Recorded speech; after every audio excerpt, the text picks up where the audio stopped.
Good evening, ladies and gentlemen, You have come towards the light. and joined us in our own little slice of suburbia. You have entered Saturday Night Nightmare! Oh! That's right, ladies and gentlemen. Saturday Night Nightmare, your kooky, spooky, and all types of other horrific things that happens on Saturday night in our little humble abode. I'm Echo Ninja. I'm Crimson Adams. And we are here to show you another classic. Very, very good classic. Oh yeah, straight from the 80s itself. 1982. To be exact. We will be watching Poltergeist. Yes, Poltergeist with Craig T. Nelson, a.k.a. Coach. I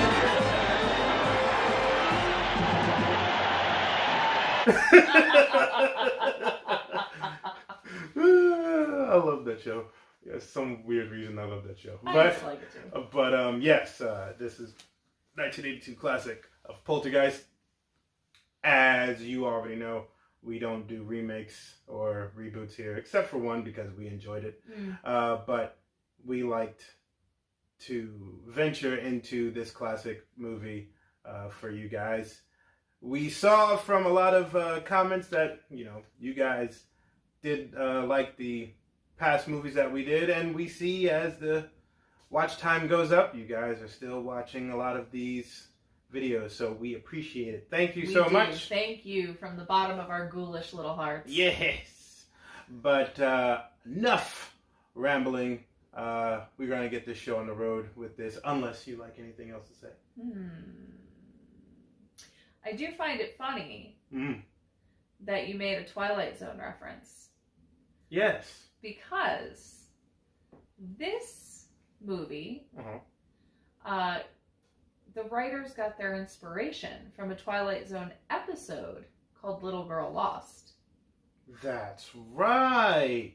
Now I'm a big Twilight Zone fan. I should have known that. Where a little girl gets sucked into another dimension. That's right. Oh, wow. Oh, that's a nice fun fact for you guys. There you go.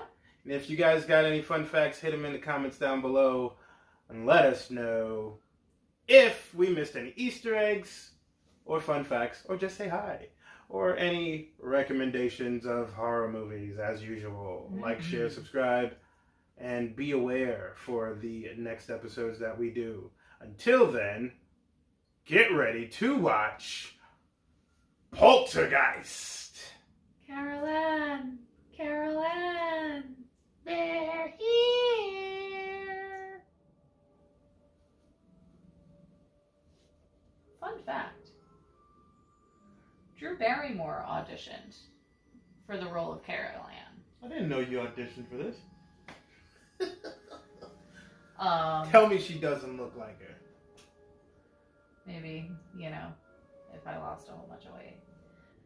But Spielberg thought she would be better suited for E.T., which is how we got her in E.T. Hey, look, it's the live-action Paperboy movie. Oh, boy. I loved that game. You can still play that game. Can? Yeah. I wonder if I could get it on Switch. That's what I mean. You can probably still play it on there. If you find it. The fucking clown! Fuck that clown. That one in particular. Yikes. Why? Why would you even have it? Why? Because he's an asshole?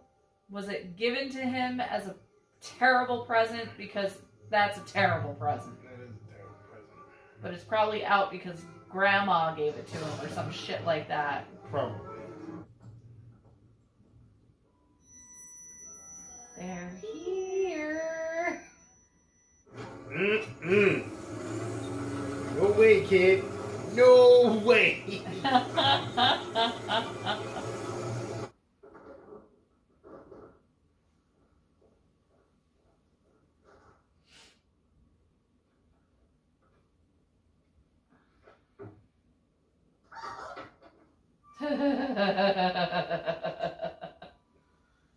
Yeah. Whoa. She definitely didn't do that. 1,002, 1,003. Oh, shit. Damn! Like, come here, you little bitch.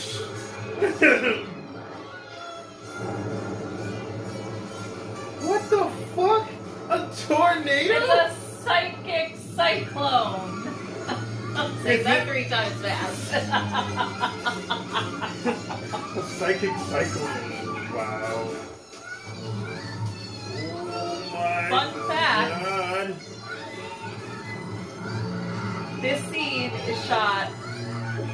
was shot in reverse. Huh. So now they've gone to see Tootsie and Lando Calrissian. And Rick Moranis. And Rick Moranis.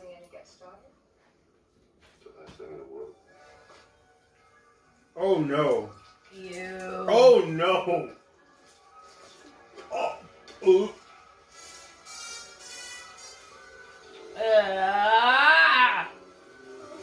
Oh. Those are actually Stephen King's hands. Or not Stephen King, Steven Spielberg's hands. Really? Because... Oh. I see. Because there was only one prosthetic, and the actor was too freaked out that he would ruin the take. Oh my god. Oh my god. I forgot about this part. Oh my god. Oh my god!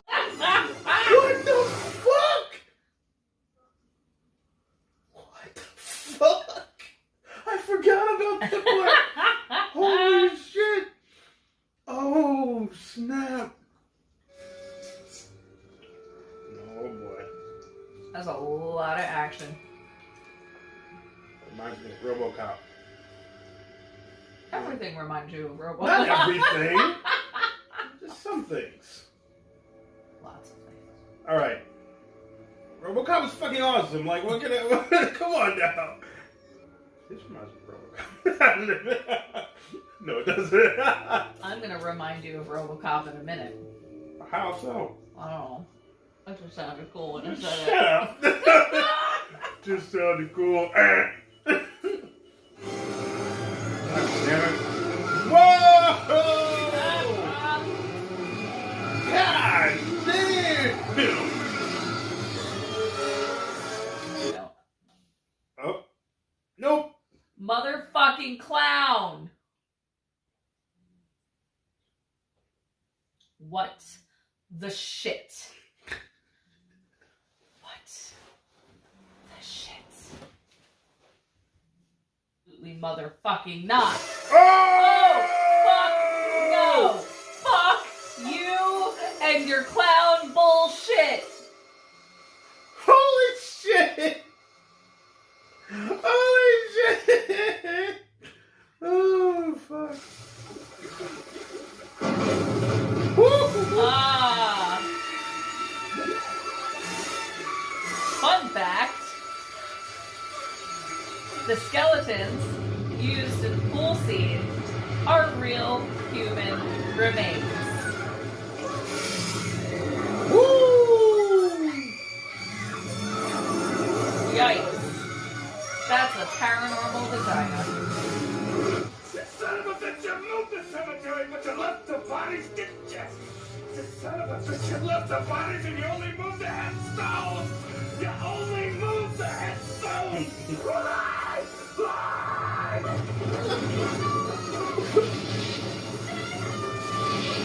Trying. Woo! Woo! Yeah! Trans Am. What's happening? Get in the car! Run away! Daddy, run away! He's like, leave the bitch. Drive away.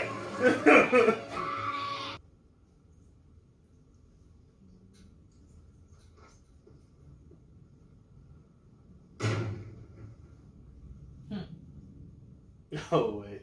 Yep.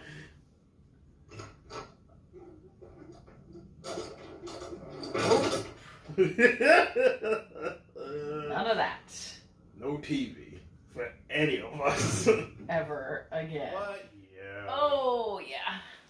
This yo, like after so many years of watching this movie, it's like after so many years of not watching this movie, it's kind of it's very interesting on how it still hits you at times. Yeah. Like the part where the psycho paranormal, the paranormal investigators come in the first night, and it's like, oh, the face.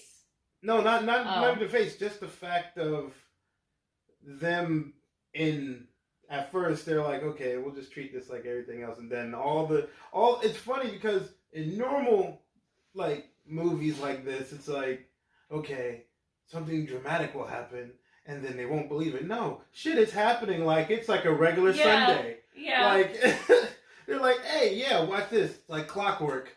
They come in pairs, and then it was very moving.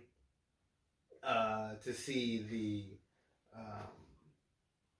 the female paranormal investigator and Diane actually have a heart to heart with the whole thing. That was really nice. Yeah, definitely. But I actually genuinely had a few jump scares that I didn't expect, especially that face rip. Oh yeah. Wow. And like I said, I thought it was very cool that those were Steven Spielberg's hands pulling the face off because they only had one prosthetic and the actor was too paranoid he was going to ruin it.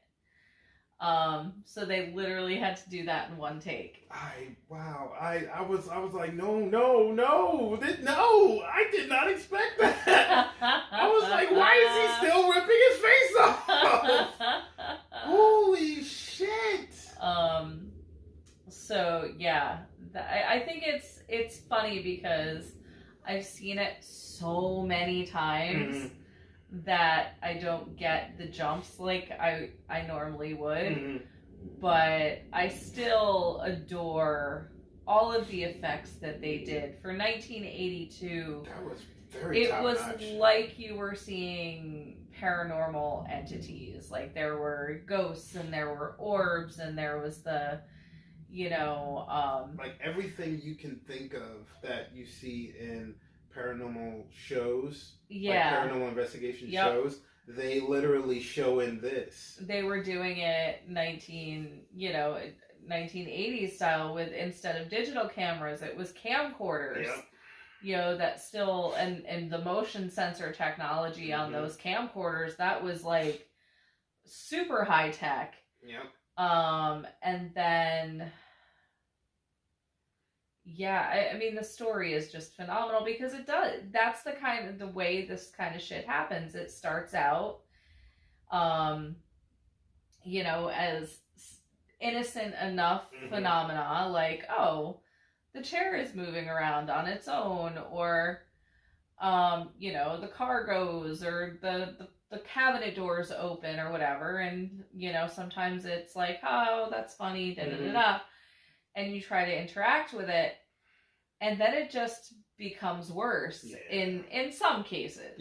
Most cases it would stay innocent enough, but that's like the infestation, as they call it. This was at level 100 because the company that he worked for did not move the bodies. No. They just moved the headstones, and it's just and he's like, it's not like it's, Indian burial ground. Yeah, it may not be an Indian burial ground, but there's tons of dead bodies underneath that house that you didn't want to move. It's not, but the funny thing is, it wasn't even that house, because listening to what he said on top of that hill, how it was like a couple of 100 square feet or whatnot. 300 acres? 300 acres. That's a lot of land. Yeah. And that's a lot of bodies you did not move. Yep. So Yeah. you know damn well them people are gone. They are leaving before anything happens. Well, probably what happened was, so where they were up on that hill, that was originally where their lots stopped. Yeah. And they probably bought that other piece. Yeah. Or they didn't move it because they didn't know if they were going to go up to that phase 5 or whatever. Yeah. Yeah, I mean, absolutely crazy. Yeah, the skeletons. Going back to our fun facts on the skeletons. Oh yeah, part 2 about this. So I have to read this one because it is, it was a bit cray-cray. So a lot of people believe that the movie was cursed, and that the fact that they used actual human skeletons, in the, for all the dead bodies, may have had something to do with that curse. So Heather O'Rourke, the little girl who played Carol Ann, died at the age of 12 of cardiac arrest and septic shock stemming from a misdiagnosed intestinal stenosis before Poltergeist 3 was released. Dominique Dunn, the girl who played Dana, the older sister, was murdered by her ex-boyfriend 5 months after the film's release. This film. Julian Beck, who played Kane in the sequel, died of cancer while shooting the film, although he was aware of his condition when he signed up. Will Sampson, who played Taylor in the sequel, died of kidney failure a year after that film's release. And all of the deaths of course, that the production was haunted. Mm-hmm. So yeah, that is insane. So there's a lot of deaths surrounding this franchise. I mean, we've heard of crazy movie sets that's had hauntings about them, and but this one it's odd because it's on the tip of my tongue, but something about the killer, who the one who murdered the daughter. Yes. He is actually someone not famous, but someone who oh yeah, we saw that on something, didn't we? But I can't get my finger on who it was. If we figure that out, we'll put that in. I'll put it up here. I'll put the picture and name up here. Yeah. But yeah, the movie, the story was very simple, but it was still it was believable. And it was heartfelt. It was. And you don't get that in movies like this. No. Like usually it's 2-dimensional when it comes to movies like this. This one was a very 3-dimensional type movie. And I mean, dare I say 4, because the little girl was sent to another dimension. But it was a very 3-dimensional type movie. The characters didn't seem very 1-dimensional. No. You knew, even though the little girl looked scary every time the camera was on her, but she was a little, she was just innocent. Yeah, super innocent can look super scary. Yep. That's why child ghosts are some of the most creepy.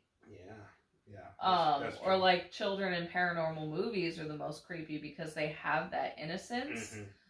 So it just kind of comes off of.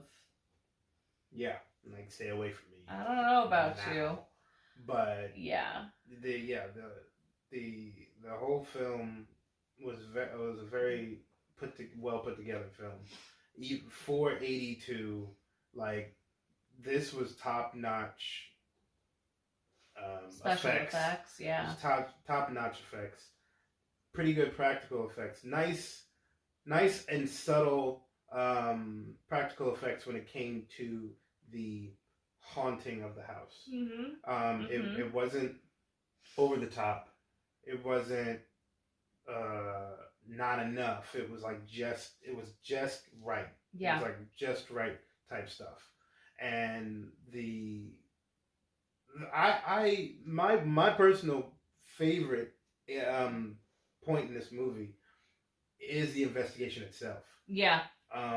When they were first seeing everything, and then you saw all the orbs coming down and all the stuff, and it was kind of beautiful. Yeah, because it was like, especially how the psychic, I guess, Yeah. how she was explaining how some people, and even the lead paranormal investigator, how they both started saying how there's some people who don't even know that they've passed, yeah, and they're just reliving their life over and over again, you know. Yep. And it's very sad to think of it that way, but I mean, if you are people who believe in the paranormal and stuff, it's something that really tugs at you, you know, and you really, it really gives you a full respect on the whole thing, on the whole paranormal side of life. Mm-hmm. You know, it's tons of things we still don't understand about that side of life, and to be honest, I don't think we ever will, because I mean, humanity is always afraid of the unknown. Yep. So, all in all, I thought this was a very good. I can't say anything really bad about the movie. No. It's an 82 movie. Is it outdated? Sure. But I think it stood up pretty well, though. Yeah. I mean, to be completely honest, this stood out better than what most movies in the 90s, most horror movies in the 90s. Oh, completely. Did. And that's saying something, because, I mean, before this, you had Alien. Yeah. In 79. Yeah. And that was a technological breakthrough. Oh my goodness! When it came out, and of course, you know, you had the Star Wars movies. They were technological breakthroughs, and then they was like, okay, so let's try to kind of get in between. And then this came out. And, well, even before that, Exorcist was out, right? Wasn't it? Oh yeah, Exorcist was in the 77. 70s. But yeah, while she checks on that, but yeah, you got all these movies that came out. So I mean, you like what we just saw. You had The Thing, so simple with its practical effects, but 73. 1973, and their practical effects was insane for its time, but what made it more believable was, just like this one, it was the writing, the script, the story, the way the actors played with each other, the chemistry that they all had with each other. That made this movie way more believable than the effects put together. The fear, the emotions, the the fact that they made you feel what they were feeling. Which is very hard to do in a horror movie. You know, because a lot of the time you're like, nah, yeah, let them die, blah, blah, blah, blah, blah. They're just being stupid. Or, like, or you're just watching it happen. It's not like you're invested in that character. Right. Where in here, you can't help but have your heart hurt for these parents who have inexplicably lost their daughter. And you feel the wonder coming from the paranormal investigators who they're bragging about seeing a car move 7 feet over the course of 7 hours via a time-lapse camera. They've never seen anything like this before. That's why Craig T. Nelson's face was hilarious. He was like, okay, yeah. Yeah, okay. Here, let's see this. You know. Yeah, it's just... It's an enjoyable movie to watch, which is probably why I've seen it so many times. Because, you know, it's like, oh, I don't know what to watch. Oh, look, Poltergeist is on. If Jaws isn't, you know... readily available. Exactly. But, okay, so I'm gonna let you scream this one since you had more visceral reactions than I did. Okay. I'm gonna give this an 8. I agree. Give this an 8. Definitely. 8 out of 10. Hands down. That is the show for this evening, folks. Tune in next week for more Saturday Night Nightmare. Like the video if you enjoyed this show tonight and other shows that we do. And also subscribe if you're new. Hit the bell to make sure you get updated on all Saturday Night Nightmare and other True Story Bro content that we have on this channel. Also, comment. We love them. We love them. We read them every time. And we try to... I get very excited. Yes, she gets super excited when people comment on things. So, like I said, even if it's just to say hi, we will say hi back. Yep. But if you got any recommendations on horror movies, if you have Easter eggs that we've missed, if you have fun facts that we missed, put them down in the comments below. We'll talk, you know. We'll talk shop about horror movies. Like I can talk shop about movies all the time, and trust me, she can do the same. But I hope you guys had fun, because we did. I especially had fun going down memory lane with this movie. But until next time, people, we're gonna keep it real. And we're gonna keep it spooky. But next time, we're gonna keep it real spooky. We'll see you guys next week. And one final, fuck that clown. Bye. Oh, God. Fuck the clown.